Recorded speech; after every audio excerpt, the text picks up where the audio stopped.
चलो खड़ेंगे, वचन को पढ़ेंगे साथ में और फिर आगे मिशन बढ़ते हैं। Right, ready?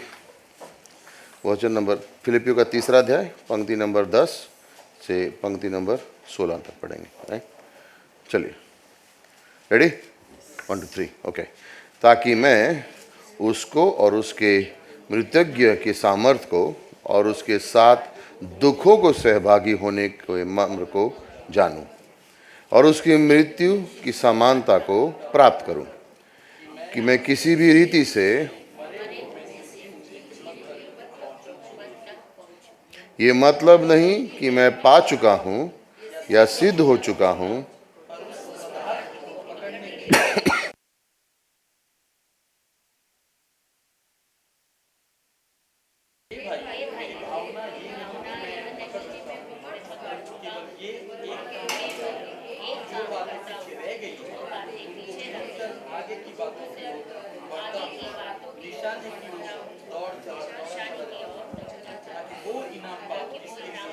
परमेश्वर 15 और 16 भी। हम में से जितनी सिद्ध है यही विचार और यदि किसी बात पे तुम्हारा और भी विचार हो तो परमेश्वर उसे भी तुम पर प्रकट कर दे, इसलिए जहाँ तक हम पहुँचे हैं उसी के अनुसार चले।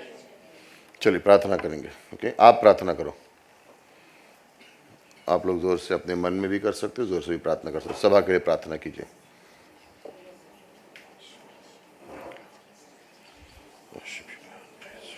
धन्यवाद, धन्यवाद हो परमेश्वर तेरा। सारा आदर महिमा देते हैं परमेश्वर तुझे। जो हमने आज सुना, जो गीत हमने गाए, जो ऑफरिंग में मैसेज में सुना परमेश्वर, जो उसके बाद ऑफरिंग सॉन्ग में सुना हमने परमेश्वर, और जो अब हम वचनों से सुनेंगे, वो सब तेरी आत्मा के हैं परमेश्वर। तूने इसको सिरझाया है, तूने आपने सबको एक जोड़ा है और हमको सुनाया है परमेश्वर। ये हमारे लिए ज़रूरी है परमेश्वर। कलीसिया हमारे लिए ज़रूरी है, संगति हमारे लिए ज़रूरी है, एक दूसरे की हमें ज़रूरत है परमेश्वर। हमें तेरी भी ज़रूरत है, आत्मा की भी ज़रूरत है, एक दूसरे की भी ज़रूरत है परमेश्वर। हमें संदेश की ज़रूरत है, हमें आराधना की ज़रूरत है परमेश्वर, हमें भक्ति की ज़रूरत है, तेरे वचन की ज़रूरत है, प्रार्थना की ज़रूरत है परमेश्वर, सुसमाचार की ज़रूरत है परमेश्वर, तेरे प्रेम की, तेरे अनुग्रह की ज़रूरत है परमेश्वर। इसके बिना हम कुछ नहीं परमेश्वर। सारा आदर महिमा तुझे देते हैं परमेश्वर। यीशु मसीह आपके पवित्र नाम से मांगते हैं, आमेन, आमेन। मैंने बैठने नहीं बोला था, बैठो बैठो।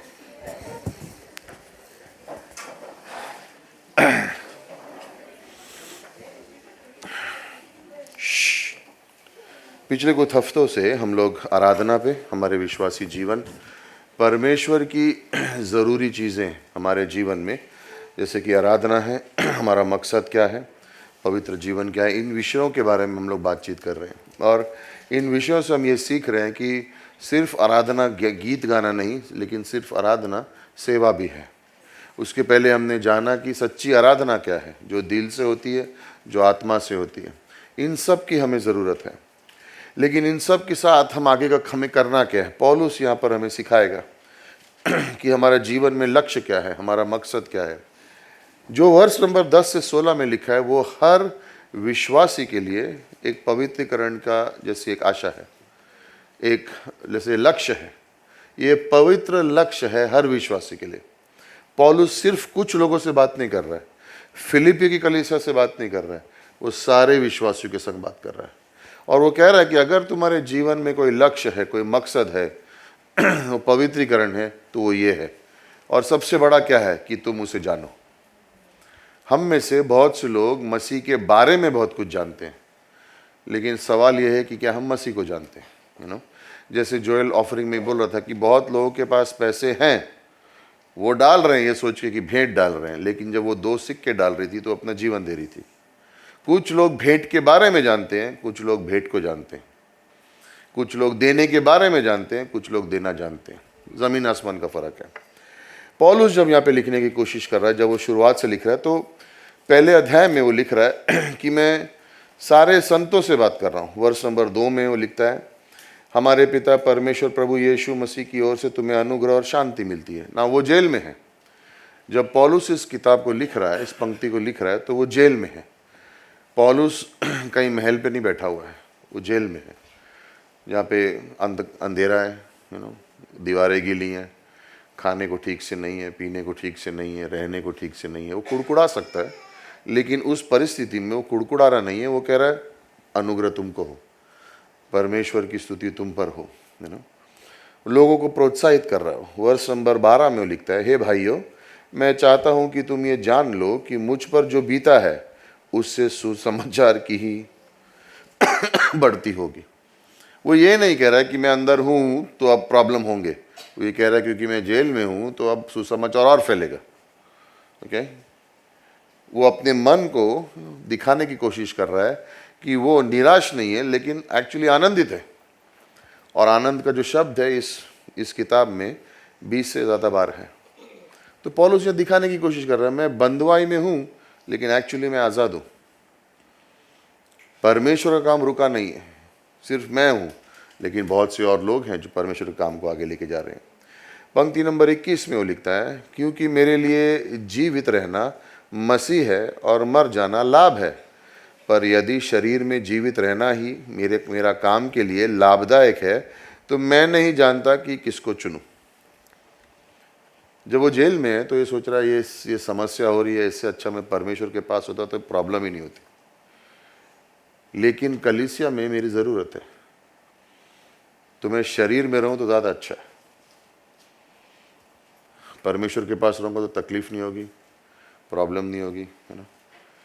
कई बार होता है ना हमारे जीवन में तकलीफ आती है तो हम बोलते हैं ये रैप्चर बहुत नज़दीक है, काश काश कल ही रैप्चर हो जाए तो ये तकलीफ हमारे जीवन में नहीं रहेगी, है ना। कभी बोला आपने ऐसे, हाय इतनी तकलीफें आ गई हैं, है ना, कल ही रैप्चर हो जाएगा तो अच्छा है। पौलुस कह रहा है मैं भी यही सोचता हूँ, लेकिन कलीसिया को ज़रूरत है मेरी, तो मैं शरीर में यहाँ रहूँगा तो ज़्यादा अच्छा है। ये व्यक्ति अपने बारे में नहीं सोच रहा है, ये व्यक्ति मसीह के मन में क्या चल रहा है वो सोच रहा है। इसका ध्यान उस बात पे है कि मसीह ये समय में क्या सोच रहा है। और यीशु मसीह समय में सोच रहा है कि तू जेल में है, लेकिन कलीसिया की ज़रूरी है तू जेल में। तो कह रहा है मेरा भी मन वही है। दूसरे अध्याय में वो कहता है कि पवित्र सोच के बारे में, यदि मसीह के कुछ शांति और प्रेम से धाड़स, आत्मा की सहभागिता और कुछ करुणा और दया है, तो मेरा ये आनंद पूरा करो कि एक मन के रहो, एक ही प्रेम, एक ही चित्त और एक ही मनसा रखो। जब हम कलीसिया में आते हैं तो हम एक संदेश सुनते हैं, वचन सुनते हैं। वो वचन और जब संदेश सुनते हैं तो क्या होता है, हम सबका मन एक ही चीज़ को सुन रहा है, तो हमारा मन एक हो जाता है। पौलुस यहाँ पे एकता के बारे में बात कर रहा है कि जो तुम सुनो वो सब तुमको एक बनाना चाहिए। जो भी तुम वचन सुन रहे हो उसकी वजह से एकता आनी चाहिए। क्यों? परमेश्वर का वचन सुन रहे हो। तो जो भी शुद्ध बातें उस पर ध्यान दो, जो वचन के बारे में उस पर ध्यान दो। और इसको ये मेरा आनंद बढ़ाता है, ये देखते हुए कि भले मैं नहीं हूँ, लेकिन क्योंकि तुम परमेश्वर के वचन के अधीन हो गए हो, मैं आनंदित हूँ। क्यों वो कह रहा है? वो लोगों को तैयार कर रहा है कि एक दिन मैं नहीं रहूँगा, लेकिन वचन तो रहेगा। अगर तुम वचन में एक बनना सीख गए हो तो तुम जीना सीख गए हो। फिर वो वहाँ पे आगे बढ़ने की कोशिश करता है और तीसरे पंक्ति में वो कहता है कि इसलिए हे मेरे भाइयों, प्रभु में आनंदित रहो। वे ही बातें तुमको बार बार लिखने में मुझे तो कोई कष्ट नहीं होता और इसमें तुम्हारी कुशलता है ना। वो कह रहा है कि कुछ बातें मैं बोल रहा हूँ वो बार बार आपको लगे अरे ये भी पहले भी सुना है, बोलता है लेकिन ये तुम्हारे लिए ज़रूरी है, इसलिए इसको मैं बार बार दोहरा रहा हूँ। कुत्तों से चौकस रहो। कुत्तों मतलब बाहर कुत्ते जो भाग रहे वो नहीं। पुराने नियम में ये शब्द उनके लिए इस्तेमाल किया जाता था जो अन्य जाति के थे और झूठी शिक्षा सिखाने के लिए आते थे। तो जो गलत शिक्षा सिखाने के लिए आ रहे हैं और झूठे शिक्षक हैं, उनके लिए शब्द को इस्तेमाल किया जाता था कि इनसे दूर रहो, क्योंकि ये क्या लाएंगे? गलत शिक्षा लाएंगे। इनकी शिक्षा क्या होगी मालूम है? इनकी सुनने की क्या ज़रूरत है? मेरी सुनो। इनके पीछे चलने की क्या ज़रूरत है? मेरे पीछे चलो, ताकि वो परमेश्वर की कलीसिया को अलग कर दें, और लोग शैतान के भेजे हुए इन दूतों के संग पीछे हो जाएं उसके। तो वो कह रहा है कि इनसे चौकस रहो, उन उन बुरे काम करने वालों से चौकस रहो, उन काट कूट करने वालों से चौकस रहो। ये ला के अलग अलग कर देंगे तुमको, तो इनसे चौकस रहो। और वर्ष नंबर 7 में, एक्चुअली 6 में लिखता है, उत्साह के विषय में यदि कहो तो कलीसिया का सताने वाला, व्यवस्था की धार्मिकता के विषय में यदि कोई कहो तो निर्दोष था। लग अपने बारे में वो कह रहा है 5 और 6 में, 8वें दिन मेरा खतना हुआ, इज़राइल का वंश, बेंजामिन के गोत्र, इब्रानियों का इब्रानी, व्यवस्था के विषय में यदि कोई मेरे से फरीसी हो। अपनी तारीफ कर रहा है कि मैं इस तरह से था। लेकिन वर्ष नंबर 7 में, परंतु जो जो बातें मेरे लिए लाभ की थीं उन्हीं को मैं मसीह के कारण हानि समझता हूँ। वो कह रहा है कि जो मेरा पुराना जीवन था, जो मैं जानता था, मेरे लायक मेरे जैसा कोई नहीं था, लेकिन जब मैंने मसीह को जाना तो वो सारी चीज़ें फीकी पड़ गई, वो कुछ मतलब की नहीं है, अभी वो सब छोटी हो गई हैं। और जब 10वीं पंक्ति से शुरू कर रहा है तो वो उस मकसद के बारे में बात कर रहा है जो हर विश्वासी के लिए परमेश्वर का मकसद है। इसमें बढ़ने से पहले हमें ये पूछना चाहिए अपने आप से, अपने विश्वासी जीवन में, क्या ऐसी कोई चीज़ है मेरे जीवन में जो मेरा ध्यान ले रही है मसीह से? ओके, क्या मेरे जीवन में आज ऐसी कोई चीज़ है जिसका ध्यान, उस पर ध्यान देने की वजह से मैं मसीह से दूर हो रहा हूँ? और अगर वो है तो मुझे सावधान रहना चाहिए।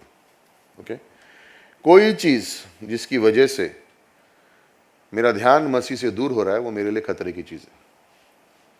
वो चीज़ झूठे शिक्षक हो सकते हैं, वो चीज़ एक काम हो सकता है, वो चीज़ एक व्यवसाय हो सकता है, वो चीज़ कोई संबंध हो सकता है, कोई दोस्ती हो सकती है, कोई भी वो चीज़ जिसकी वजह पे मैं ज़्यादा उस पर ध्यान दूंगा लेकिन यीशु पे कम, वो चीज़ मेरे लिए बुरी है।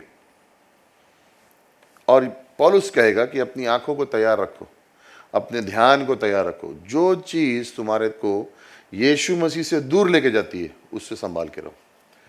तो आप जानते हो तो आपको कभी कभी अपने आप से सवाल पूछना चाहिए, क्या मेरे जीवन में ऐसी कोई चीज़ है जो मुझे मसीह से दूर ले जा रही है?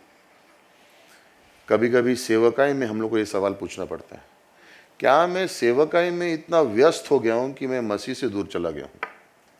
मैं सेवा करने में इतना व्यस्त हो गया हूँ कि मेरे पास मसीह के संग बैठने के लिए टाइम नहीं है? ये मेरे लिए सवाल है, आपको अपने लिए पूछना है, क्या ऐसी कोई चीज़ है जो मुझे मसीह से दूर कर चुकी है? दूसरा सवाल ये पूछना चाहिए कि क्या ऐसी कोई चीज़ है जो मैं मसीह से ज़्यादा चाहता हूँ? लाइक अगर मसीह नहीं मिले चलेगा लेकिन वो मुझे मिलना ज़रूरी है, तो वो भी तुम्हारे लिए खतरा है। अगर कोई ऐसी चीज़ जो जीवन में है जिसको तुम ज़्यादा मूल्य देते हो यीशु मसीह से, तो वो तुम्हारे जीवन के लिए अच्छी चीज़ नहीं है। वो तुम्हारे जीवन के लिए अच्छी चीज़ नहीं है। और जब मैं मसीह के सामने आता हूँ तो मेरा हिवा है, मेरा कॉन्फिडेंस किस में? मुझ में कि परमेश्वर में? मेरे अंदर मेरा कॉन्फिडेंस है या मेरा कॉन्फिडेंस परमेश्वर में?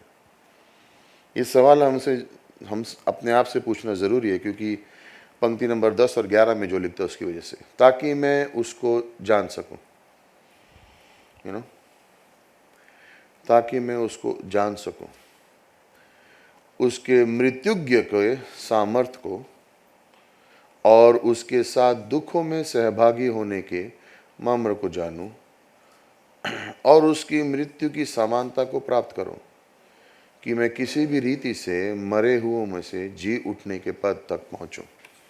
अंग्रेजी में इस प्रकार से लिखा है कि मैं उसके सामर्थ्य को जान सकूं, मैं उसके पुनरुत्थान के सामर्थ्य को जान सकूं, ओके, उसकी सताव में, उसकी तकलीफों में उसका सहभागी बन सकूं, यानी पार्टनर, ओके, और उसकी मृत्यु ना उसका साथी बन रहा, ताकि मैं उसको जान सकूं। पौलुस क्या कहना चाह रहे हैं वर्ष नंबर 10 में?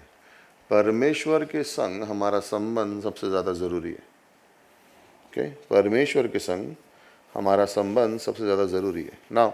जब पौलुस इस किताब को लिख रहा है तो वो 30 साल से विश्वासी है, तो लोग बोलेंगे पौलुस तू 30 साल से विश्वासी है, तू यीशु को नहीं जानता है? फर्क है। पौलुस कह रहा है मैं यीशु के बारे में नहीं बात कर रहा हूँ, मैं यीशु की बात कर रहा हूँ। यीशु के बारे में जानना मैं बहुत कुछ जानता हूँ, यीशु को व्यक्तिगत रूप से जानना वो मेरी ख्वाहिश है।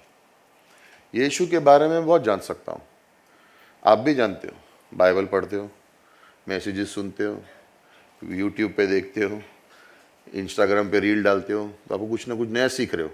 आप यीशु के बारे में सीख रहे हो। क्या आप यीशु को जानते हो?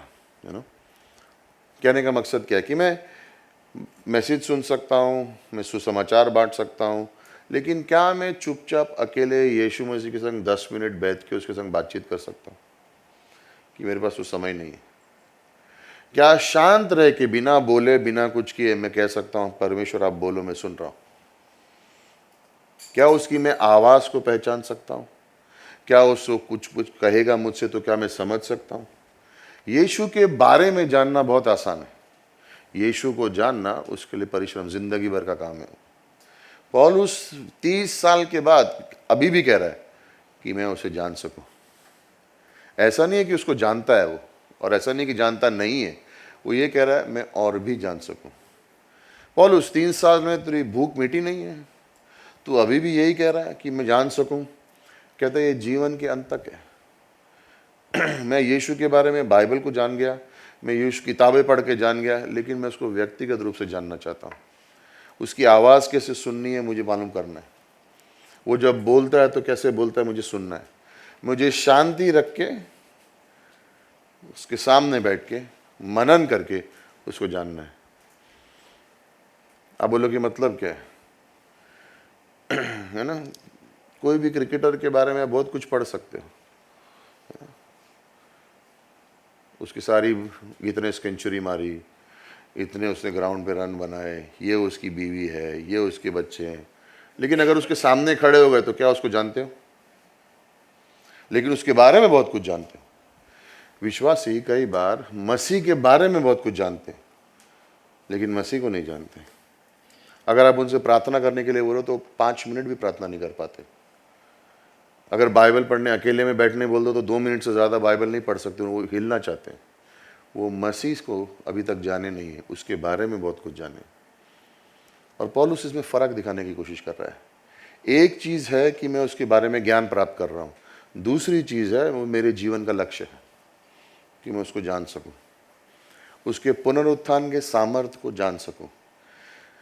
जिस पवित्र आत्मा ने मरे हुए में से उसको जिंदा किया, मैं उसको जान सकूं।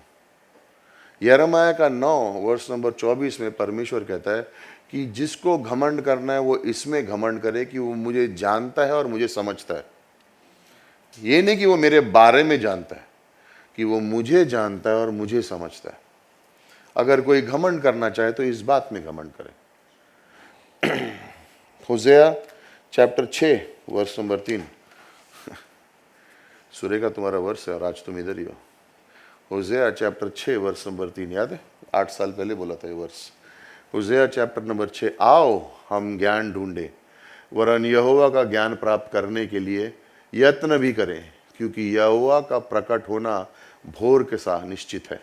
वो वर्षा की नाई हमारे ऊपर आएगा, वरन बरसात के अंत की वर्षा के समान, जिसे भूमि सींचती है।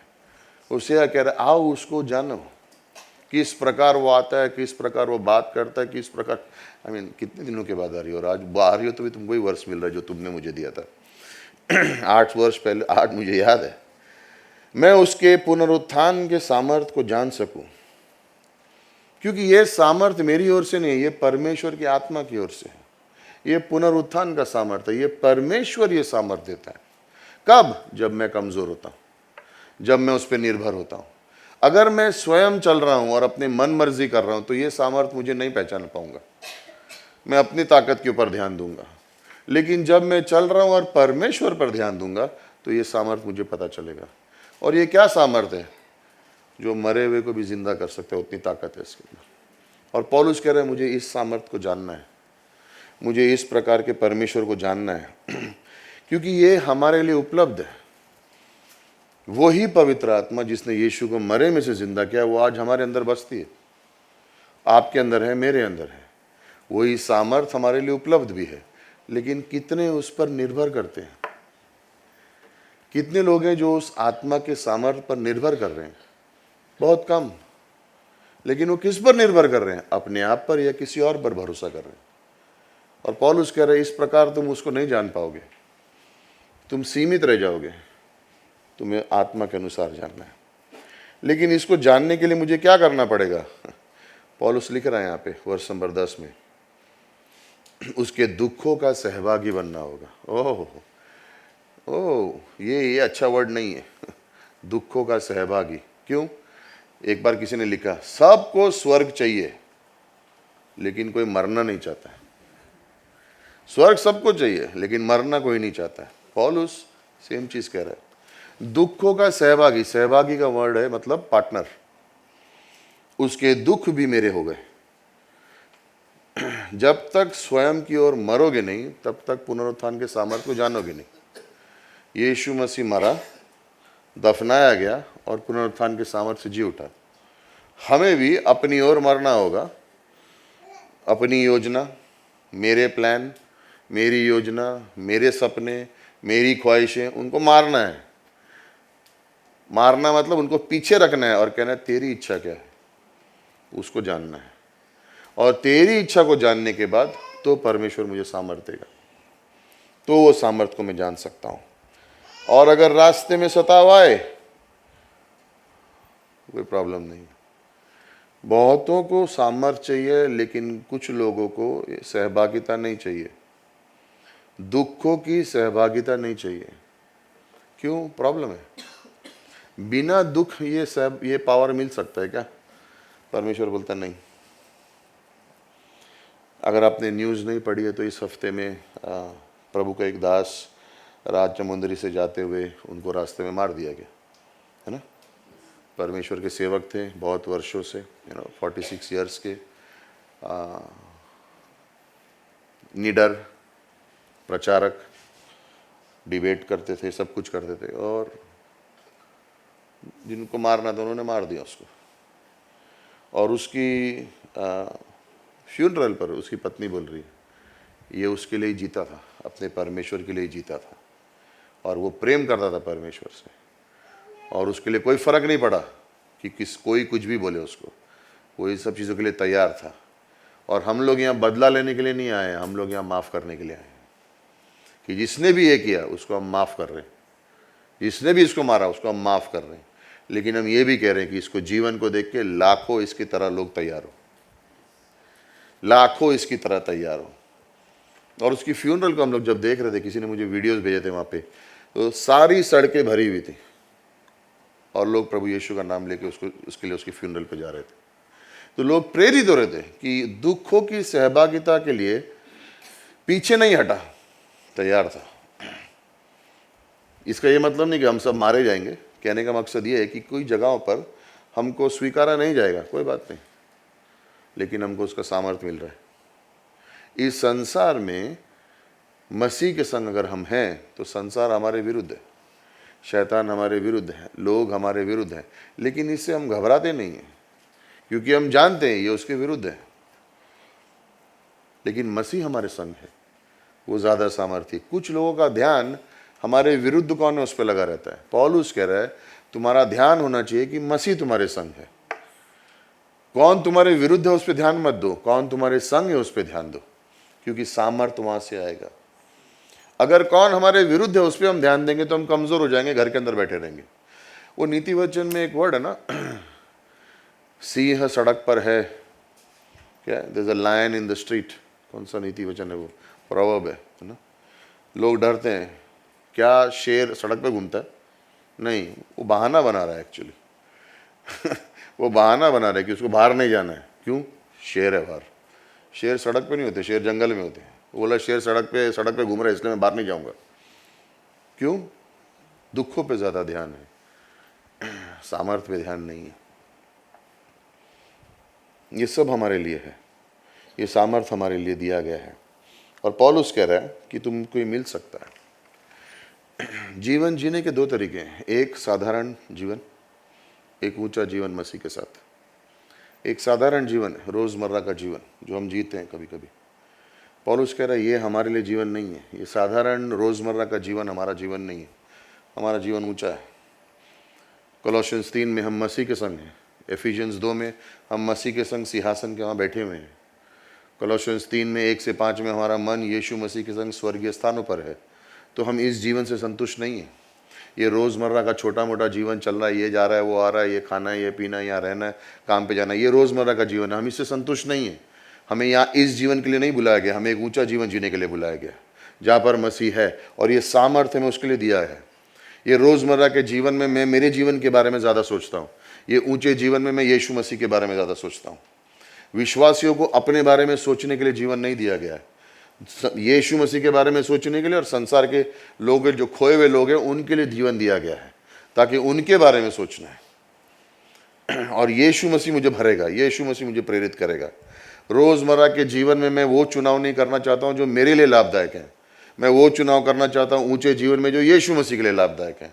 और कभी कभी मैं रोज़मर्रा के जीवन में वो चुनाव करता हूँ जिससे मुझे लगता है ये फल मुझे मिल गया, और मैं यीशु मसीह के लिए चुनाव करता हूँ तो मुझे दिखता नहीं है फल, लेकिन एक दिन दिखेगा, एक दिन वो फल दिखेगा, और वो जो फल होगा उसकी तुलना आप किसी के संग नहीं कर सकते हो। और रोज़ छोटे छोटे छोटे छोटे निर्णय आप अपने लिए ले सकते हो, और आप बोलोगे संतुष्ट हुआ संतुष्ट हुआ संतुष्ट हुआ, लेकिन अंदर खालीपन रहेगा। लेकिन ऊंचे जीवन में हम यीशु मसीह के लिए एक निर्णय लेंगे और उससे मेरे मन में शांति है, मेरे जीवन में प्रेरणा है, मेरे जीवन में आनंद है, मेरे जीवन में मकसद है, और हमें वो जीवन के लिए बुलाया गया है। और अगर सताव आता है तो किस लिए आता है? क्योंकि मैं मसीह में हूँ। जब उसको नहीं छोड़ा तो मुझे कैसे छोड़ेगा? जब शैतान यीशु मसीह को नहीं छोड़ा तो हमारे पीछे आना कैसे नहीं छोड़ेगा? लेकिन मेरे पास वचन है, मैं उसका सामना कर सकता हूँ। मेरे पास पुनरुत्थान का सामर्थ्य है, मैं उसका सामना कर सकता हूँ। मुझे डरने की ज़रूरत नहीं है विश्वासी होने के नाते, लेकिन मुझे ऊंचा जीवन चाहिए। पहले कोरिन्थियों 4 वर्ष नंबर 10 में लिखा कि संसार तो हमें मूर्ख समझेगा, लेकिन मसीह में हम बुद्धिमान हैं। ये क्या कर रहे हो तुम लोग? पर्चे बांट रहे हैं। काम धंधा नहीं है क्या? नहीं है। इतने अच्छे कपड़े पहन के कुछ काम नहीं है, क्या कर रहे? पेपर बांट रहे हैं। कितना रुपया मिलता है इसके लिए? फुकट में। कुछ काम धंधा नहीं है, रोड पे आके पेपर बांट रहे लोग। मसीह के लिए मूर्ख हैं, बेवकूफ़ लोग हैं ये लोग, पेपर बांट रहे हैं। बट परमेश्वर कह रहा है ये मेरी बुद्धिमत्ता है, ये मेरी बुद्धि है, इसमें तुमको सामर्थ्य है, इसमें तुम्हारा जीवन है। मत्ती 19 वर्ष नंबर 29 में, मैथ्यू 19 वर्ष नंबर 29, वो जिसने अपने लिए घर, भाई बहन, बाप, माँ, बच्चे, खेत को छोड़ा है मेरे नाम के लिए, उसे उससे भी कई बार गुना ज़्यादा इस समय में मिलेगा और आने वाले युग में भी। ये मेरा जीवन नहीं करना है मुझे देखना है ये एक मौका इस संसार में मिला, यीशु मसीह का जीवन, यीशु मसीह का जीवन क्या है। पौलुस कह रहा है मुझे वो जीवन जानना है। मैं जेल के बारे में बात कर सकता हूँ, मैं प्रॉब्लम के बारे में बात कर सकता हूँ, लेकिन मसीह क्या चाहता है मेरे जीवन से, मैं वो देखना चाहता हूँ। यूहन्ना का 12वां अध्याय वर्ष नंबर 24 से लेकर 26 तक, जब तक एक बीज इस ज़मीन में बोया नहीं जाएगा और जब तक मरेगा नहीं तो फल नहीं आएगा। तो वो बीज मेरा जीवन है, वो बीज आपका जीवन है। उस जीवन को मरना ज़रूरी है, नहीं तो उसमें से फल नहीं निकलेगा। मरना किसके लिए? मेरी योजनाएं नहीं चाहिए मुझे परमेश्वर की योजना चाहिए। पौलुस, लेकिन 30 साल हो गए तुझे। हाँ, लेकिन मैं अभी भी उसको जान रहा हूँ, मैं अभी भी उसको पहचान रहा हूँ। जॉन चैप्टर 12 देख सकते हैं, वर्ष नंबर 24 से लेकर 26 तक, यूहन्ना 12वां अध्याय, कि मैं ये जानना चाहता हूँ, मैं ये जानना चाहता हूँ। मैं तुमसे सच सच कहता हूँ कि जब तक गेहूं का एक दाना भूमि पे पड़कर मर नहीं जाता वो अकेला रहता है, परंतु जब मर जाता है तो बहुत सा फल लाता है। नेक्स्ट वर्स, जो अपने प्राण को प्रिय जानता है वो उसे खो देगा, और जो इस जगत में अपने प्राण को अप्रिय जानता है वो अनंत जीवन के लिए उसकी रक्षा करेगा। मैं मेरे जीवन के बारे में, मुझे जो भी करना है मैं अपने लिए करूं, बोला खो दोगे तुम उसको, हाथ से निकल जाएगा तुम्हारे। लेकिन अगर बोलूंगा मेरी इच्छा नहीं लेकिन तेरे लिए हो, तो उसको पालेगा तू। नेक्स्ट वर्स,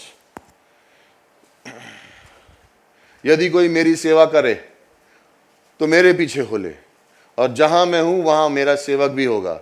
यदि कोई मेरा सेवा करे तो पिता उसका क्या करेगा? परमेश्वर उसका आदर करेगा। लेकिन उसके लिए क्या जरूरी है? मरना जरूरी है।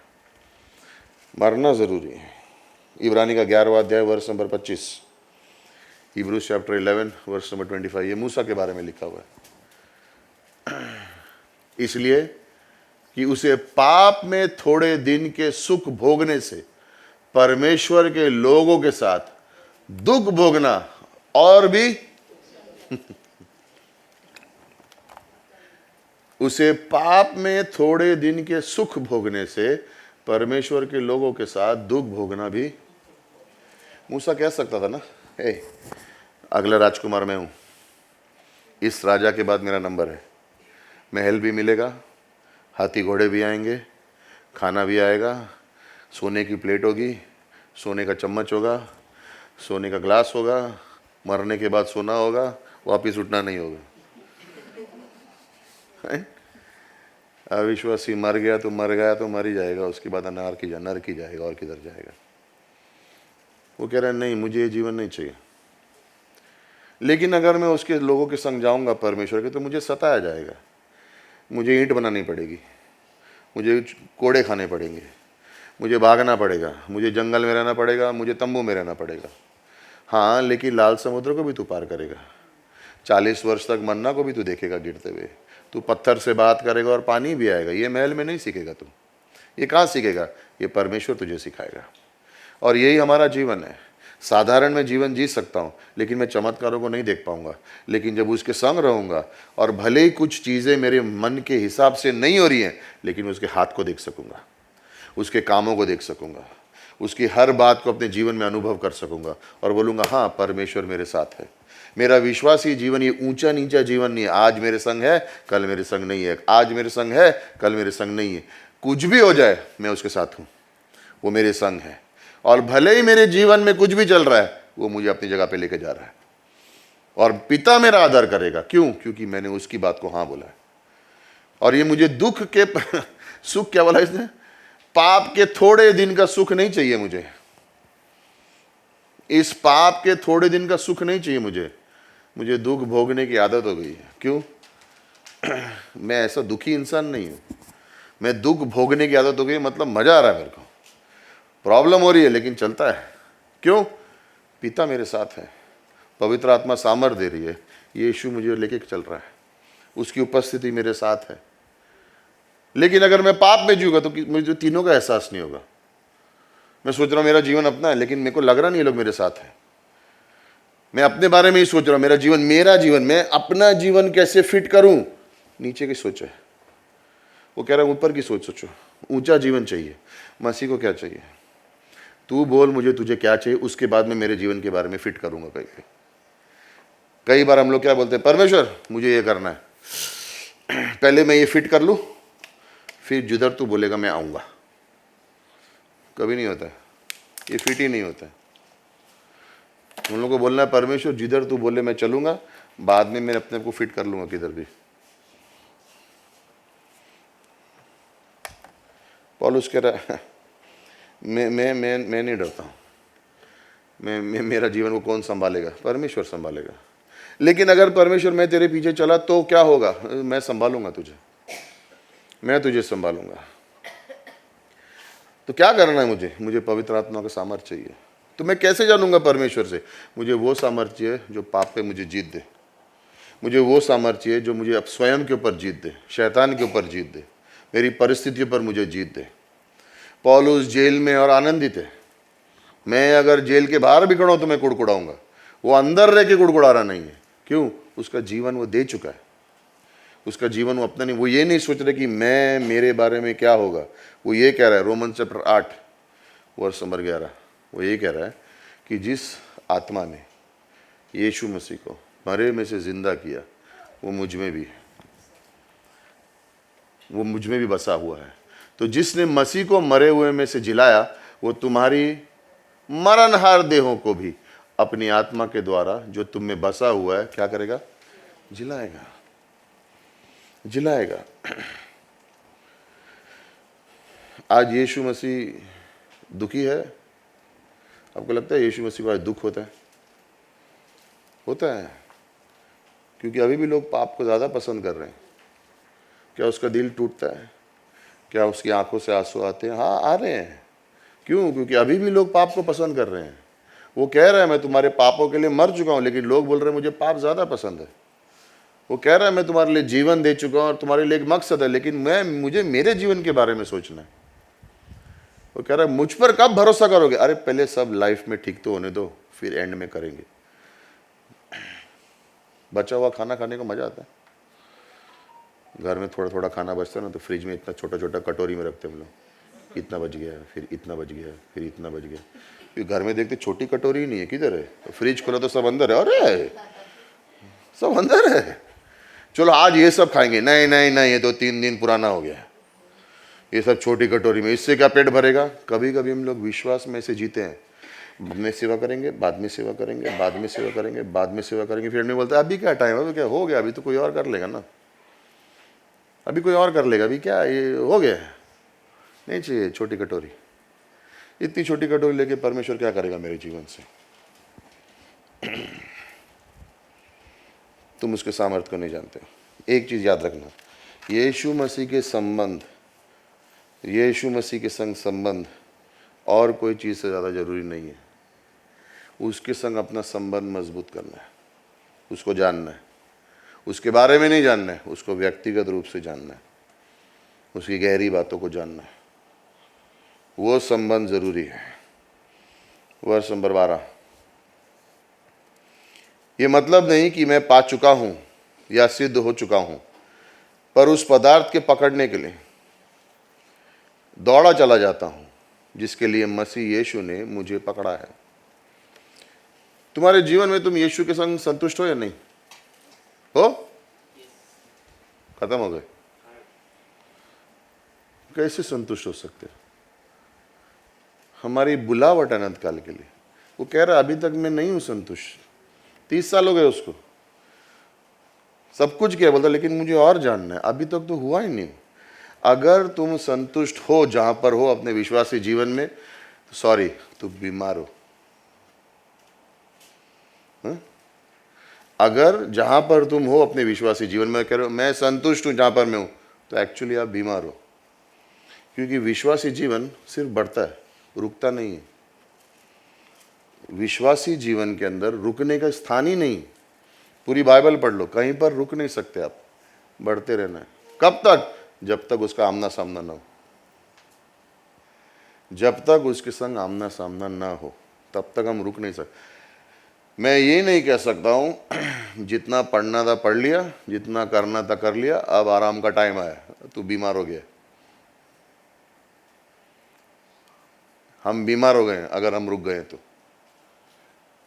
सच्चे विश्वासी रुकते नहीं, चलते रहते। कुछ खत्म हुआ तो नया कुछ, कुछ खत्म हुआ तो नया कुछ। मैं संतुष्ट नहीं हो सकता हूं। कभी दौड़ लगाइए, रनिंग रेस नहीं लगाए तो कैंप में आना, रात को भी दौड़ाएंगे नींद से उठा के। कुछ लोग पेस्ट लगाते हैं, फिर सुबह दौड़ लगती है, किसने लगाया था। तो जब आप सच्ची बोलो, आप लोग कभी रनिंग रेस किया, रनिंग भाग के? सच्ची कभी ऐसा रेस लगाया तुम लोग ने कि हम लोग आधा भागेंगे या फिर रुक जाएंगे? नहीं? ओके। कभी ऐसा भागा है रेस लगा के मेरे को लास्ट आना है? नहीं? फिर विश्वासी जीवन में क्यों? हो गया बस, हो गया बस, अभी और नहीं। और दूसरे लोगों को करने दो, अपने लिए नहीं है। आओ, बीमार हो, आत्मिक रूप से बीमार हो, आत्मा का इंजेक्शन चाहिए तुमको अगर रुक गए हो तो। पौलुस कह रहा है ये 100 मीटर की दौड़ नहीं है, जीवन भर की दौड़ है। जीवन भर की दौड़ है, इसमें तुम रुक नहीं सकते हो, है ना? रुक नहीं सकते हो। मैं रुकूंगा फिर चलूंगा, फिर मैं रुकूंगा फिर मैं चलूंगा। मूर्ख है तू। मैं उसको जान सकूं, है ना, जान सकूं। ध्यान किधर है मेरा? परमेश्वर की ओर। आई मीन पौलुस, तूने इतनी कलीसिया स्थापित किए, इतना सुसमाचार बांटा, इतनी जगह घूमा, अभी भी संतुष्ट नहीं है? नहीं, क्योंकि मसीह ने कहा है मसीह ने कहा है हम रुक नहीं सकते, हमको चलते जाना है, बढ़ते रहना है। विश्वासी जीवन रुक नहीं सकता है, पीछे नहीं हट सकते हम लोग। जब उसने मुझे बचाया, जब परमेश्वर ने आपको बचाया तो आपको एक मकसद भी दिया कि नहीं? एफिशिएंस का chapter number 3 verse number 20, Ephesians chapter number 3 verse number 10 और वर्स नंबर 20 दोनों देखेंगे। एफिसियों का दूसरा अध्याय 2:10, क्योंकि हम उसके बनाए हुए हैं और मसीह यीशु में उन भले कामों के लिए सिरजे गए हैं जिन्हें परमेश्वर ने पहले से हमारे करने के लिए क्या किया था? कितने साल के लिए? कितने साल के लिए लिखा है? नहीं लिखा है। क्यों? वो कह रहा है तैयार किए। कब तक? जिंदगी भर कर। तो मैं कैसे बोल सकता हूं कि हो गया, मैं संतुष्ट हूं? नहीं हूं। मैं विश्वासी, सच्चा विश्वासी कभी भी बढ़ने में रुकेगा नहीं। आत्मिकता में बढ़ने में सच्चे विश्वासी कभी रुकेंगे नहीं, वो बढ़ते रहेंगे, क्योंकि उसका मकसद है। मैं 20 साल से सेवा का कर रहा हूँ। अभी गाड़ी न्यूट्रल में डालो, अभी आराम का टाइम है। 20 साल से मैं कलीसिया में सेवा कर रहा हूँ। नहीं, जिस दिन मेरी गाड़ी न्यूट्रल में गई मैं पीछे जाना शुरू हो जाऊँगा।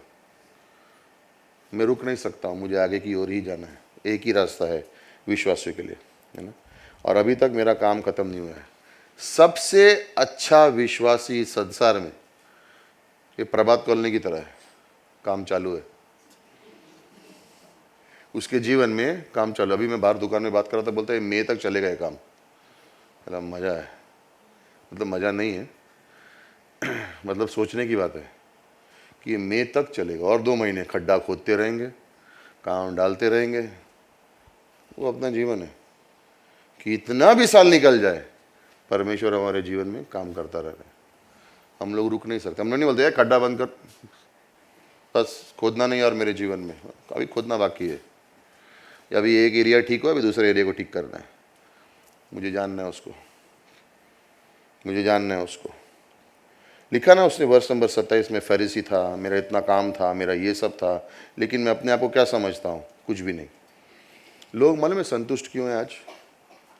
एक ही कारण, क्योंकि दूसरों को देख रहे हैं। हम लोग आज संतुष्ट क्यों होते हैं मालूम है? क्योंकि दूसरों को देख रहे हैं। कैसे? हम लोग किसी को देखेंगे जो हमसे ज़्यादा आत्मिक नहीं है, तो हम लोग बोलेंगे इससे तो अच्छा मैं हूँ। फिर हम उसको देखेंगे जो आत्मिक बहुत है, बोलेंगे ऐसा तो मैं कभी नहीं बन सकता हूँ। तो मैं संतुष्ट हो गया, इसके से अच्छा हूँ, इसके जैसा बन नहीं सकता हूँ। मस्त मजे में सब चल रहा है ठीक ठाक। गलत है। परमेश्वर ने दौड़ के टाइम पे मेरे को इधर उधर देखने नहीं बोला है, उसकी ओर देखने बोला है। तो जब मैं उसको देख रहा हूं तो मैं कितना भी बड़ा हो जाऊं, मैं छोटा ही रहूंगा। और मैं कितनी भी गलतियां कर लूं, वो मुझे मौका देता रहेगा। तो इसको बढ़ूं कैसे? दीन होके, नम्र होके बनना है मुझे। मत्ती 18 वर्ष 14 में लिखा है, जो अपने आप को इस बच्चे की तरह नम्र करेगा वो परमेश्वर के राज्य में महान है। यीशु मसीह ने कहा, जो अपने आप को इस बच्चों की तरह बनाएगा वो परमेश्वर के राज्य में महान है। माइका चैप्टर 6, मीका का 6 अध्याय वर्ष नंबर 8 में लिखा है, तुझे बताया गया है मनुष्य कि तुझसे क्या उम्मीद है। दया कर, करुणा से प्रेम कर और परमेश्वर के सामने नम्र होके चल। अधीन होना है, हम्बल होना है, अपने आप को छोटा समझना है। याकूब का 4 अध्याय वर्ष नंबर 10, अपने आप को परमेश्वर की उपस्थिति में नम्र करो और वो तुम्हें ऊंचा उठाएगा।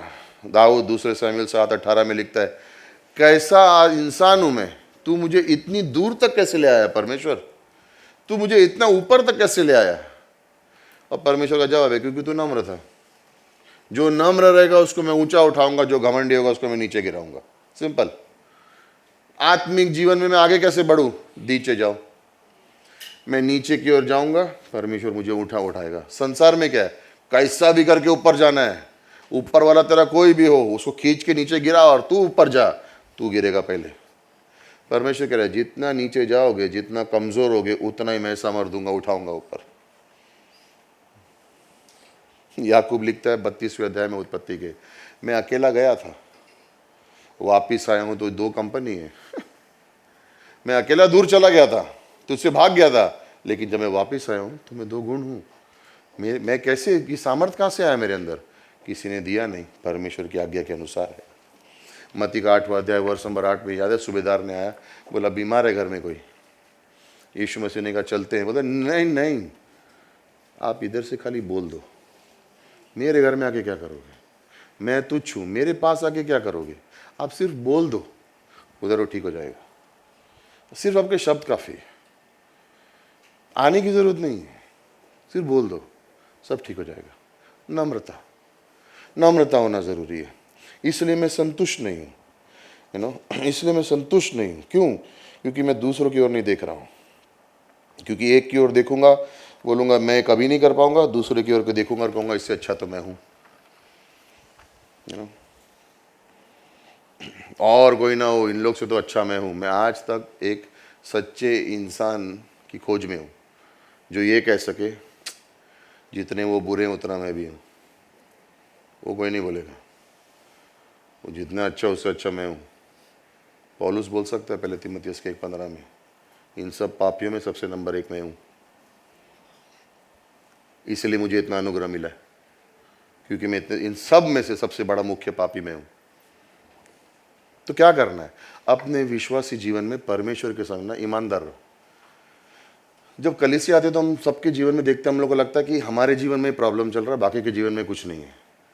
परमेश्वर के संग ईमानदार हो, बोलो मुझसे नहीं हो रहा है, मैं तकलीफ हो रही है, मैं नहीं कर पा रहा हूँ, क्या योजना है आपकी बताओ।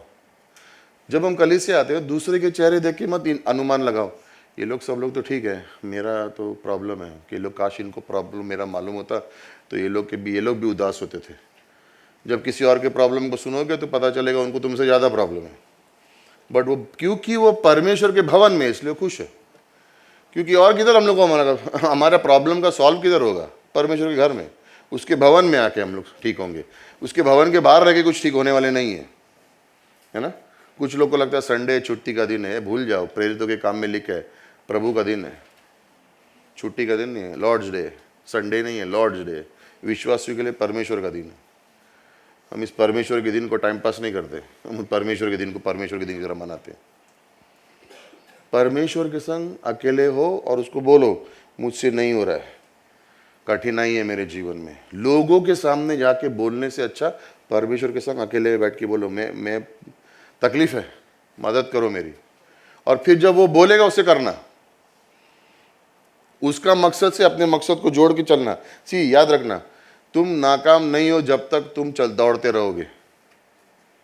जिस दिन दौड़ना बंद करोगे उस दिन तुम नाकाम होते हो। तुम बोलोगे बस थक गया, मेरे को और नहीं जाना परमेश्वर के साथ, तब तुम नाकाम हुए। रेस में अगर कोई वो बंदूक चलती, सब भागते हैं, एक रनर जो है बहुत फास्ट है, सबसे आगे निकल गया, वो पीछे देख के बोलता है ये लोग सब मेरे से इतनी दूर है, छोड़ यार। अब वो खड़ा रह गया वहां पे, दूसरे आगे निकल जाएंगे ना। अगर वो रुका तो वो हारेगा, अगर वो नहीं रुका तो वो जीतेगा। विश्वासियों की तरह भी इस तरह है, हम नाकाम नहीं है।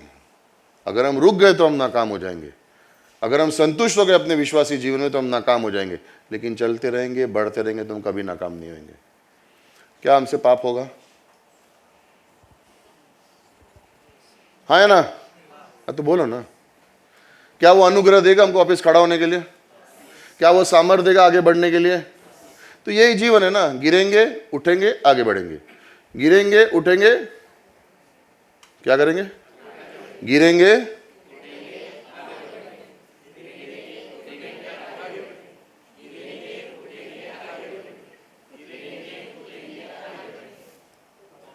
स्वर्ग जाएंगे। जिंदगी भर यही है, गिरेंगे उठेंगे आगे जाएंगे। टाइम आ गया, गिरेंगे उठेंगे स्वर्ग जाएंगे, खत्म। जिंदगी यही करना है, रुकना नहीं है। लेकिन रुकना अलाउड नहीं है। मैं उसे जान सकूं। वर्ष नंबर 12 में क्या लिख रहा हूं?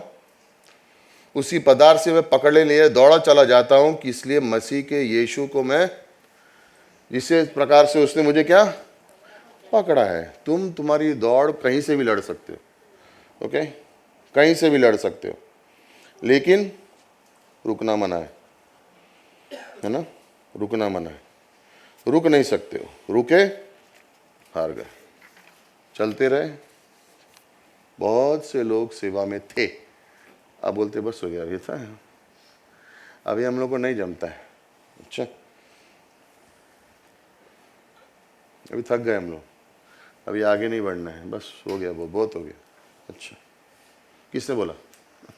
तुम बोल रहे हो, परमेश्वर ने नहीं बोला है। परमेश्वर ने नहीं बोला है।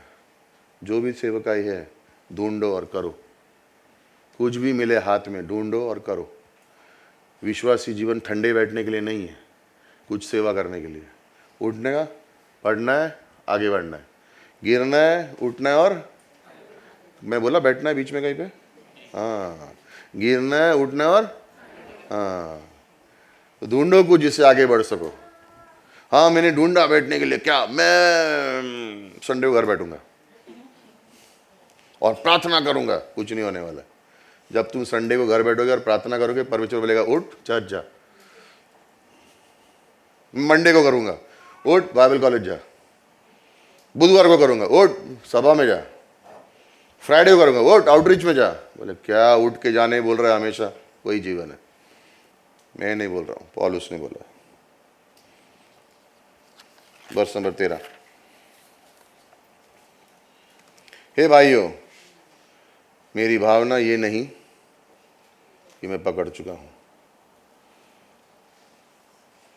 परंतु केवल ये एक काम करता हूं। अब वो वर्ड को अंडरलाइन कर लो, ये एक काम करता हूं। ये कितने काम कर रहा हूं? जब मैं रेस में दौड़ रहा हूं तो मैं कितने काम कर रहा हूं? क्या काम है वो? किधर देख के? एक ही काम है ना। जीवन में भी मेरा काम क्या है? उसको जान सको। हाँ, अब मैं बहुत सी अलग अलग काम भी कर सकता हूँ, लेकिन वो दूसरे काम इस काम के बीच में नहीं आ सकते। राइट? मैं जॉब पे भी जाता हूँ, मैं काम भी करता हूँ, मेरा परिवार भी है, मेरा घर भी है, मेरा काम भी है, सब है, लेकिन जो मेरा लक्ष्य है वो इन कामों से ज़्यादा है। अगर मैं उसके पीछे बना रहा, बाकी सब काम भी ठीक होगा। अगर उसके पीछे नहीं बना रहा तो वो सब काम में भी गड़बड़ आएगी। याद रखना, हमको क्या सिखाया गया है? सबसे पहले हमारे जीवन में कौन है? दूसरा हमारा परिवार, तीसरा कलीसिया, चौथा हमारा काम। इसको आगे पीछे करोगे तकलीफ है।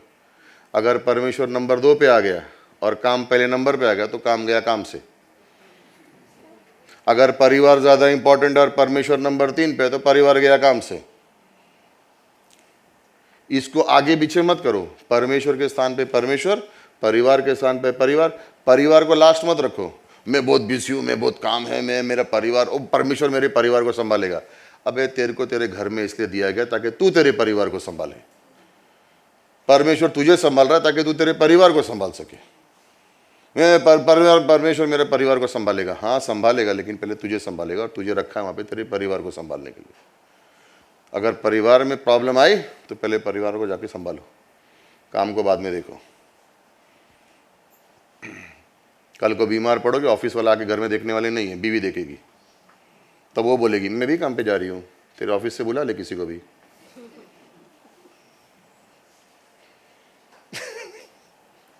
बराबर है ना? शादी नहीं हुई तुझे कैसे मालूम?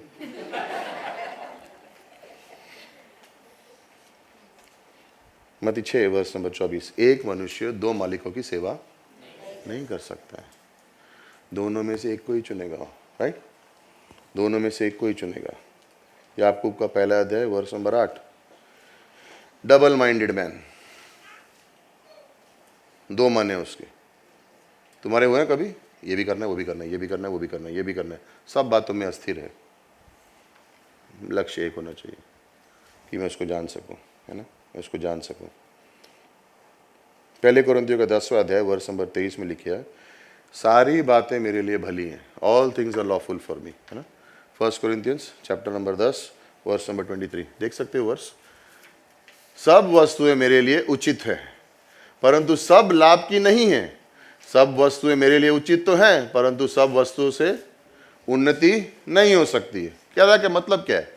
वो ये कह रहा है सारी बातें तुम्हारे लिए लाजिब है, सब कुछ सही है तुम्हारे लिए, लेकिन अगर तुम सब लाभ की नहीं है, मतलब क्या है कि अगर तुम सफर कर रहे हो और अगर तुम ऐसी कोई चीज़ लेके चलो जो तुम्हारे सफ़र में रुकावट लाए, वो तुम्हारे लिए सही नहीं है। करेक्ट? अब समझो तुम यहाँ से गांव जा रहे हो, है ना, तुमने ट्रेन का टिकट बुक किया, तो तुम बोलोगे गांव जा रहा हूँ तो खटिया भी लेके चलता हूँ, चद्दर भी लेके चलता हूँ, बाल्टी भी ले लेता हूँ, मग्गा भी ले लेता हूँ। अबे ट्रेन में ये सब किधर लेके जाएगा? ले जाएंगे ना। सब लाभ की नहीं है। ज़रूरी है खटिया, हाँ, लेकिन ट्रेन में नहीं। मग्गा ज़रूरी है, हाँ, लेकिन ज़रूरी नहीं है ट्रेन में लेके जाना है। लेके यहाँ तो ले जाओ, ऐसे पूछती है। बट सारी बातें हमारे लिए उचित है, लेकिन कुछ बातों से हमको लाभ नहीं होगा। तो कौन सी उचित है, कौन सी लाभदायक है, ये मुझे निर्णय लेना है।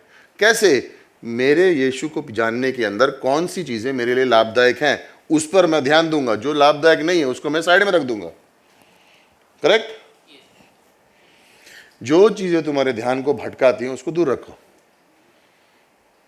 जो चीजें तुम्हारे ध्यान को भटकाती हैं उसको, जैसे कि ये यंत्र है ना, ये तुम्हारे ध्यान को भटकाता है, फेंकूं? मैसेज आया पिज़्ज़ा हट का, इसलिए उल्टा करके रखा था, ये तो ध्यान भटकेगा। मैसेज कीजिए, पिज़्ज़ा दे रहा है। जो चीज़ें मेरे ध्यान को पर प्रभु यीशु को जानने के लिए रुकावट लाएंगी, उनको मेरे को क्या करना है? वो मेरे लाभदायक नहीं है। उचित होंगी लेकिन मेरे लिए नहीं है ना। उचित हो सकती है। हर संबंध, हर योजना, अच्छी चीज़ें भी बुरी बन जाएंगी अगर वो उत्तम चीज़ों के बीच में आएंगी तो। इंग्लिश में हम लोग मालूम है कैसे बोलते हैं? Good things are bad things when they come in the way of best things. अच्छी चीज़ें भी बुरी बन जाएंगी अगर वो उत्तम चीज़ों के बीच में आएंगी तो। अगर यीशु मसीह को जानने के लिए कोई चीज़ है जो अच्छी लग रही है लेकिन वो रुकावट बन रही है, तो वो मेरे लिए बुरी है, उसको मुझे दूर करना है। मरकुस के 10वें अध्याय में मैरी और मार्था बैठे, लोगों की सेवा करनी है। भूख में बहुत से लोग को भूख लगी है, बट यीशु मसीह क्या कह रहा है? एक चीज़ की ज़रूरत थी, वो मरियम ने चुना है। बट सेवा भी तो करनी है, हाँ, लेकिन अभी एक चीज़ की ज़रूरत थी, उसने ध्यान दिया है, बाकी सब ध्यान भटकी हुए। दाऊद कहता है भजन संहिता 27:4 में कि मैं तेरे भवन में आके तेरी खूबसूरती को देख सकूं। दूसरे क्या कर रहे हैं नहीं, लेकिन मैं तुझे जान सकूं। जीवन हमारा एक यात्रा के समान है। जो चीज़ें मेरे लिए अच्छी हैं ज़रूरी नहीं हो मेरे लिए उत्तम हो। जो मेरे लिए उत्तम है उन्हीं के पीछे मैं चलूँगा। वर्ष नंबर 13 और 14 में आगे लिखा है, जो बातें पीछे रह गई हैं मैं उनको भुलाकर आगे की बातों की ओर बढ़ता हूँ। निशाने की ओर दौड़ा चला जाता हूँ ताकि वो इनाम पाऊँ जिसके लिए परमेश्वर ने मुझे मसीह यीशु में ऊपर बुलाया है। ना एक तस्वीर है, किधर है, दिखा सकते हैं वो फोटो? नहीं, तुम्हारे पास नहीं, वीडियो पे इधर आ रही। एक तस्वीर है, ये मैं और पास्टर पीटर है 25 साल पहले ना। ये स्टोरी क्या है? 1 मील जो दौड़ होती थी वो कभी भी 4 मिनट से नीचे में दौड़ी नहीं गई थी इतिहास में। 1995 में 1954 में ब्रिटिश गेम्स में वो दौड़ थी। और ये 2 लोग हैं, राइट इस तरफ जो आदमी है उसका नाम है जॉन लैंडी, और उस तरफ जो आदमी है उसका नाम है रॉजर बैनिस्टर। ओके, ये दोनों एक साथ दौड़ने वाले थे, और ये वो 2 लोग थे जो इस 1 मील को 4 मिनट के नीचे दौड़ने वाले थे। तो ऐतिहासिक रेस थी। रिकॉर्ड होल्डर ये वाला है, जॉन लैंडी। ये लोग रेस चालू हुई, दौड़ा, रेस खत्म होने के अंत में उसने लेफ्ट साइड में ऐसे खुद देखा कि रॉजर किधर है। उसने इस तरफ देखा, रॉजर बैनिस्टर इधर से आगे निकल गया और 1 से कम क्षण में रेस जीत गया। जीतने वाला इस तरफ का जॉन लैंडी था, लेकिन क्योंकि उसने मुड़ के पीछे देखा, इस तरफ से दूसरा आदमी आगे निकल के जीत गया। तो आज जब आप रेस में पढ़ते हो कि किसने तोड़ा 4 मील का रिकॉर्ड, तो रॉजर का नाम पहले आता है। तो जॉन लैंडी ने बाद में लिखा इस तरह से, लूत की पत्नी ने पीछे देखा तो नमक का खंबा बन गई। शायद मैं एक ही व्यक्ति हूँ जो पीछे देखने के लिए तांबे में बदल गया हूँ। उसकी मूर्त बना दी ऐसे, ये एक्चुअल बनाया गया है। याद दिलाने के लिए कि उसने मुड़ के पीछे देखा, सिर्फ ऐसे देखा और इधर से वो आदमी निकल गया। पौलुस ये कह रहा है, पीछे देखना मना है हमारे विश्वासी जीवन में। अगर आगे की ओर जाना है तो पीछे देखना मना है, बीते हुए कल को देखना मना नहीं है। लोग दो वजह से रुक जाते हैं, या तो पिछले दिनों में बहुत सफल हुए थे इसलिए, तो उनको लगता है आगे सफलता की ज़रूरत नहीं है, सब कुछ जो करना था कर लिया। नहीं, अगर परमेश्वर ने तुम्हें बीते हुए दिनों में इस्तेमाल किया है तो धन्यवाद दो और तैयार रहो ताकि वो आगे भी इस्तेमाल कर सके। और दूसरी तरह के लोग हैं, उनका ऑपोजिट प्रॉब्लम है। वो बोलते हैं अरे यार मैंने कुछ किया ही नहीं, मैं तो निकम्मा हूँ, मैं तो कुछ कर ही नहीं पाया हूँ। तो वो लोग रुक जाते हैं पीछे देख देख के। याद रखना, पीछे देखने का काम ना शैतान का है। और जब भी शैतान को तुम्हारे बीते हुए कल की याद दिलाएगा तो वो इसलिए होता है ताकि तुमको रोक ले, वो बांध दे, ताकि तुम आगे नहीं बढ़ सको। यीशु मसीह का काम है तुमको आगे रास्ता दिखाए ताकि तुम आज़ाद रहो। हमेशा याद रखना, हमारा काम पीछे मुड़ के देखना नहीं है, हमारा काम आगे बढ़ना है। हमें आगे बढ़ के चलना है। पीछे में देखने में दो गलतियां हैं, एक अंदरी एक बाहर। अंदरी यानी ग्लानि, मैंने पाप किया था, मैंने ये कुछ किया है, क्या क्या मसीह मुझे माफ़ करेगा, क्या मेरे बीते हुए कल को क्षमा करेगा। हाँ, परमेश्वर मौके देने वाला परमेश्वर है। एक मौका देगा, दो देगा, तीन देगा, चार देगा, पाँच देगा, छः देगा। तुम नहीं बदले तो तुम्हारी गलती है, वो मौके देता रहेगा क्योंकि वो मौके देने वाला अनुग्रही परमेश्वर है। तो ग्लानि में मत जियो, मैं ऐसा था, मैं वैसा था, मैंने ये किया इसलिए वो इस्तेमाल नहीं करेगा। हो गई वो बात ना, उसके लिए उसने क्रूस पर अपना लहू बहा दिया, आपके उसके बारे में क्यों सोच रहे हो। और दूसरी चीज़ जो लोगों को रोक के रखती है माना में क्या है, बाहर से, इंग्लिश में ग्रज को क्या बोलते हैं,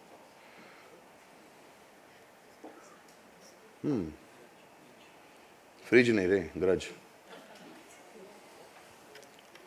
अंकल, गूगल अंकल से पूछते, ट्रांसलेटर किधर है। ओके, ट्रक नहीं है, ग्रज।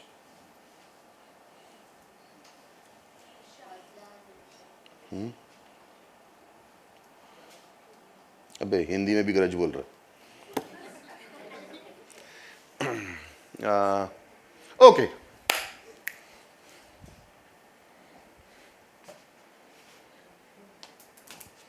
बहनें ना तुम लोग, बहनों में झगड़ा नॉर्मल है ना, आना ऊपर आना दोनों वजह। डांस नहीं करना है, खाली बता रहा हूँ। ये बड़ी बहन है असलियत में और ये छोटी बहन है। ओके, तू हंस मत, तू देख के बोल रहा है ये तो घर में रोज होता है। हाँ ओके। अभी फॉर एग्जाम्पल रूथ ने एंजल को कुछ करने बोला, एंजल नहीं मुझे नहीं करना है। एग्जाम्पल, बोलती नहीं है ऐसा, नहीं बोलती ना, हाँ नहीं बोलती।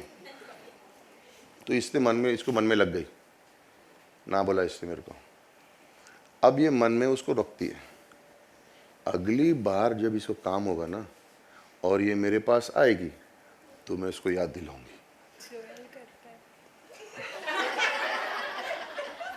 प्रेम पाप को ढकता है, उखाड़ता नहीं है। तो उसके पाप खोल रही है, चल नीचे।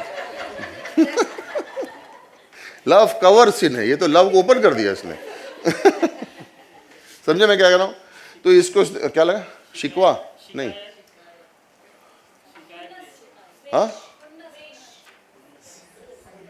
अच्छे वर्ड निकल रहे हैं अभी, खुन्नस, हाँ शिकायत, तो जो भी है तुम लोग समझ गए ना, बस मेन वो था। तो मैं मन में वो बात रखता हूं, अगली बार जो भी आएगा ना,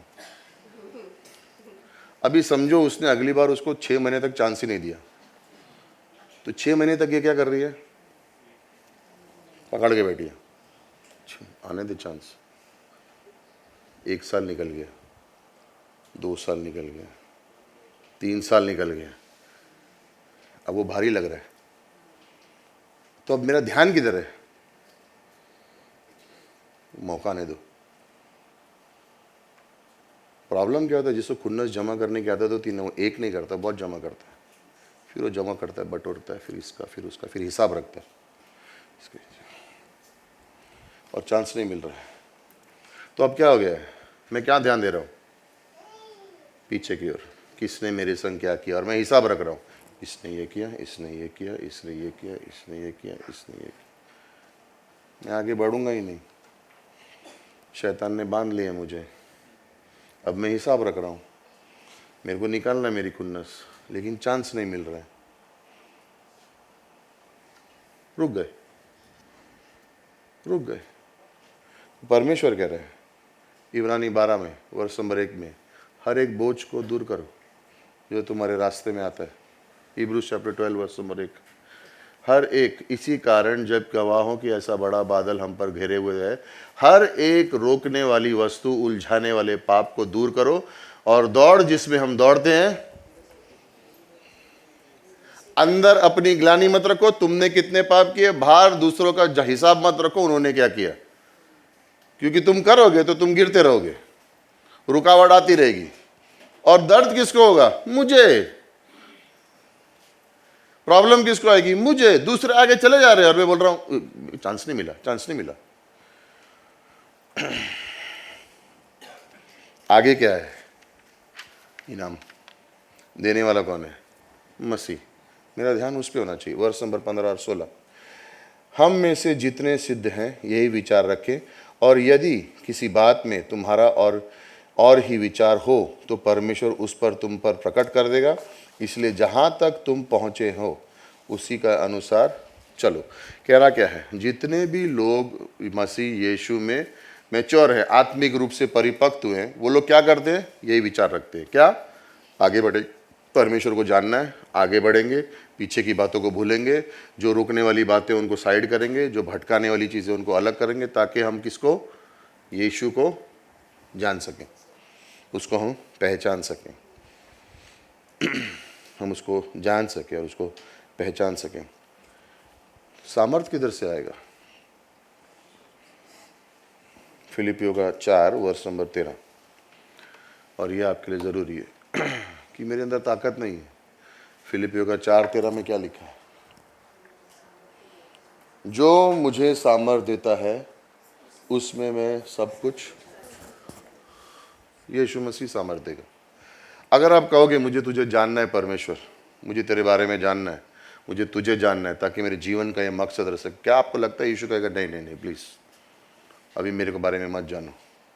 वो कहेगा और मेरे करीब आओ, राइट। प्रकाशित वाक्य 3:20 में मैं दरवाजे पे खटखटा रहा हूँ, कोई द्वार खोलेगा तो मैं अंदर आऊँगा। द्वार मुझे खोलना है ताकि वो अंदर आ सके और मैं उसको जान सकूँ, उसके संग खा सकूँ, उसके संग रह सकूँ, उसके संग संगति कर सकूँ।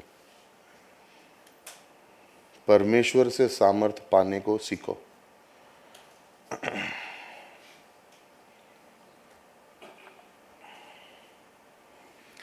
भजन संहिता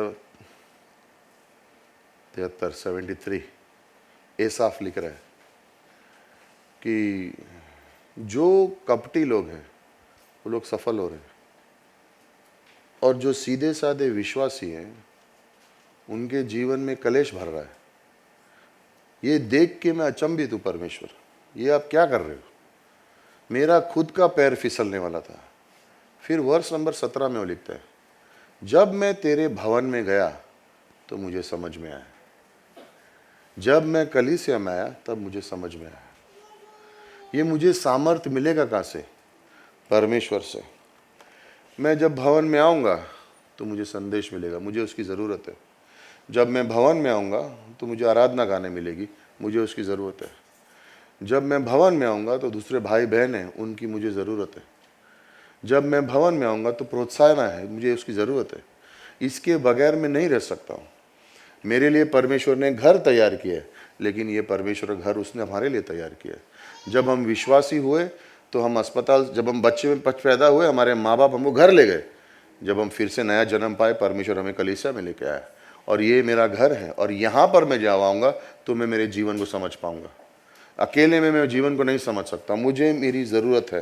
परमेश्वर अपने भवन में, अपने घर में मुझे सामर्थ देगा।